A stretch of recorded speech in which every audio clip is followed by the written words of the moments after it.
Thank you very much. And greetings from the great lake state of Michigan. Anybody else from Michigan out there? All right. Not too many. I have to start because to follow LaDonna Redmond is a real privilege for me. And years ago, too many years that I would rather not mention the number of years, LaDonna and I met each other at a community building workshop in Chicago, and we both weren't doing the work we're doing now, but now we are. And it's a real cool thing, and it's a real privilege to follow her. I want you to think about how many of you, both here in the audience and those that are listening elsewhere, how many have like this really favorite, knock 'em dead food systems conference that you go to like every year? Some of you do. Now, you want this conference, right? That this is going to be that future conference, right? That is something you're going to come back to every time, and it's like it's going to renew your soul, and it's just going to really, really make a difference, right? So all of us have, whether it's in food systems or whatever the topic is, have some kind of event like that we come back to because it's nurturing, because we get to see our old friends, we get to meet new people and get new ideas and build a vision for, as LaDonna talked about, a just and fair system. You know, one of my favorites is the Kellogg Food and Community Conference. I've been going to that for a long time, and it reminds me of how old I'm getting when, you know, that some of the people that I see, I'm losing my hair. A lot of other people have gray hair, and it's just like the movement's really coming along, and that's a great thing. And it's great to see this event. You have so many young people in the audience. You are the future. There's no other way to look at it. So, but think about those events. I know for me, that kind of event it's like coming home. You're with people that are passionate. You're really looking at how you can change the future of our food system, and it's just really great. And you know, if you're not doing too many emails or texting about your work back home, you're really like into it, right? But then you go back home, and either you're working at the community level or you're working at the state level or whatever you're doing, and the real world sets in, and you're working not only with your fellow foodies, but you're working with folks that don't particularly share your same perspective about the food system. They may not really think local and regional food systems are the way things should go, right? So it's hard work. You know, I've been doing this work for a long time. I can still remember when I started at the Leopold Center well over 20 years ago. I remember folks coming up to me and pointing their fingers, I mean literally pointing their fingers into my chest and say, "We will bury you." I'm still standing 20-some years later. But those events that we go to, right? You know, for some of you, maybe it's your family reunion. But think about those events. They're really special and nurturing. It's like coming home because you're in community with all these other people. Well, what if we could have that same kind of experience every day in the networks that we're building for a just and fair and sustainable food system? What if it was like that kick-ass conference every day? Well, that's what I want to talk about, because I really think we are at just the beginning of understanding how to build networks that really will allow us to accomplish what we want in the food system. What if we could go with our networks from this, which is kind of cool, you know, everybody's sort of splashing in the pool and doing their own thing, but there's really no cohesion, and somebody from the outside looking at that is not sure what they're looking at. It just looks like a lot of people having fun, right? What if we could go from this to this? And we're an Olympic swimming event, and it's coordinated. But you know what? We are coordinated enough, and we're working in a cohesive way enough that people take notice. Other people that aren't paying attention take notice because you've developed a pattern of something that's really more profound that you could do by yourself because you're doing it in a larger network. Now, in order to solve the kind of problems we're talking about, very difficult problems, and I grew up in New York City area, but I've been in the Midwest a long time. I've lost my New Jersey accent. But, you know, I still buy LL Bean clothes occasionally, and I think you'd call them not only difficult problems, you'd call them wicked problems, right? Like wicked good. But if we're really going to be able to tackle these problems, yes, okay, yeah, we've got to go to systems thinking. But we've got to go beyond systems thinking. We also have to execute systems doing. We've got to not only think in systems, we've got to execute that way. You can't execute in systems by yourself, okay? Plants don't, bees don't execute honey by themselves, right? So it's really important, as we're going to do this well, about systems doing, we have to deepen our understanding of and participation in deep and complex human networks. And that's what I want to talk about. Now, everybody in this room belongs to a lot of networks, right? You go to school. Your kids are in school. You belong to some membership organization that does, it's a network, right? Some are superficial, some are really deeper and more meaningful. Everybody. Is there anybody here that doesn't belong to any network? Okay. I'd be worried if you did. So, we all belong to networks, but networks are not alike. No two networks are alike. Van Deventer, this is a great book called Networks That Work, 30 pages. You can read it in a half hour.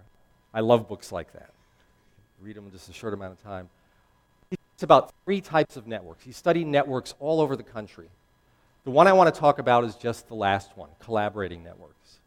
Because in collaborating networks, what Van Deventer was finding in all of these networks he was studying was these were high-trust networks because there was a lot of trust. Remember, with trust comes a lot of respect, admiration. People really care about each other. They see value in everyone else. So high-trust networks means willingness to take greater risks. Willingness to take greater risks means you've got a heck of a better chance to make systems change. Right? A heck of a better chance. These other networks, which I won't talk about, they're good, but they don't take risks because there's not as much trust. Okay? So trust is important. Trust is the lubricant that makes relationships work. It's what makes networks work well. And when trust is high, networks can be cohesive. When trust is low, you don't take risks. The organizational structure of those networks where trust is low is very brittle, right? And actually, and think about it. Think about those kind of food systems networks that are, they're just not there. And there's not that deep level of trust among enough folks. The transaction costs probably aren't even worth it to continue to be in that network because you're not getting something out of it, in part because you're spending a lot of time doing stuff that you don't need to be doing, rules and regs and other things, because you're not doing the work. So trust is a big thing, right? I was amazed to find out recently that they did this Gallup poll on trust in our institutions. And they've been doing it since 1973. And we are at an all-time low in trusting our institutions in this country. Our governments, our schools, our hospitals, an all-time low. That needs to change. If we're really going to make food systems change, we have to have networks that work. So,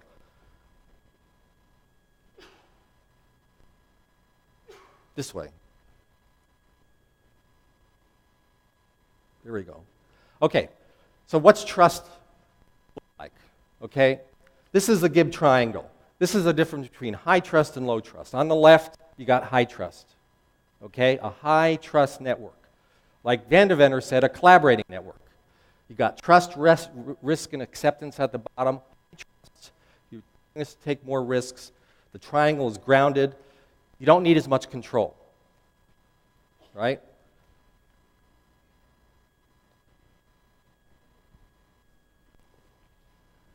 The one on the right, low trust. Triangle's inverted. You're not willing to take risk, not willing to bring in new folks. There's not a lot of acceptance. A lot of control.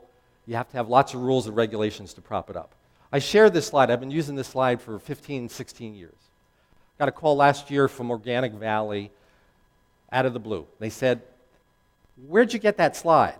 They've been using this concept and this construct on their board, Organic Valley Cooperative, for all these years.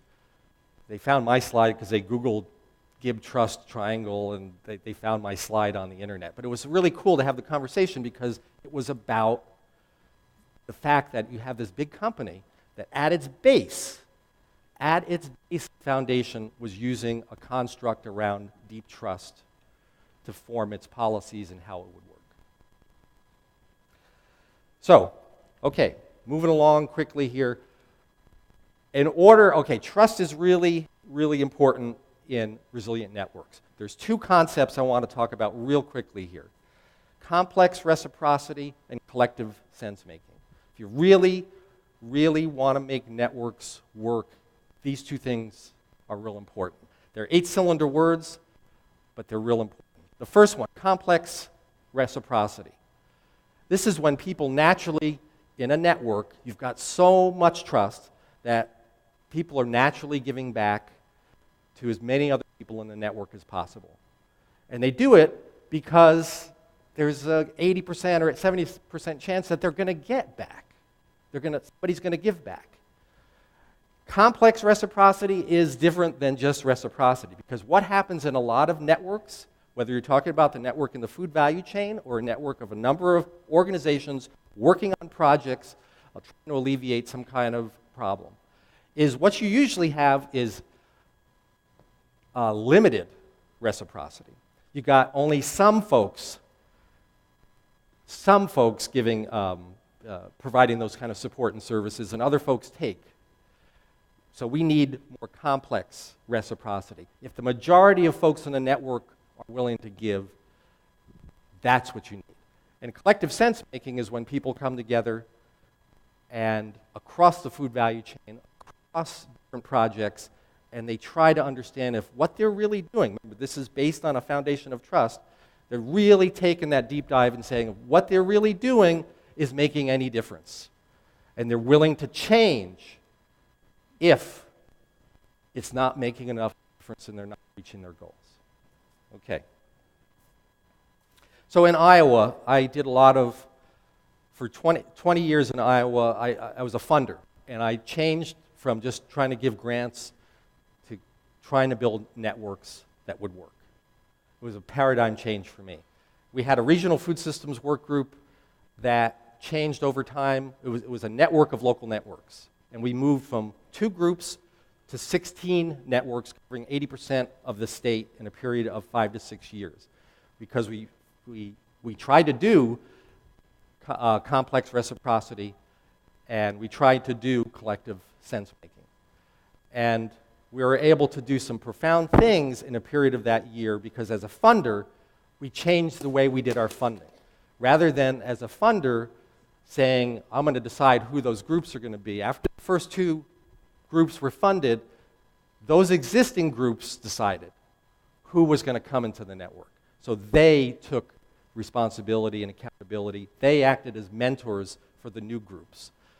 After time, a lot of The more advanced groups, actually two of the most advanced groups, actually said, when I offered them seed money, they said, we don't want it. Go start new groups. You get that kind of sharing rather than hoarding wealth. So I'm going to move ahead. I see I'm just about out of time. So I'm going to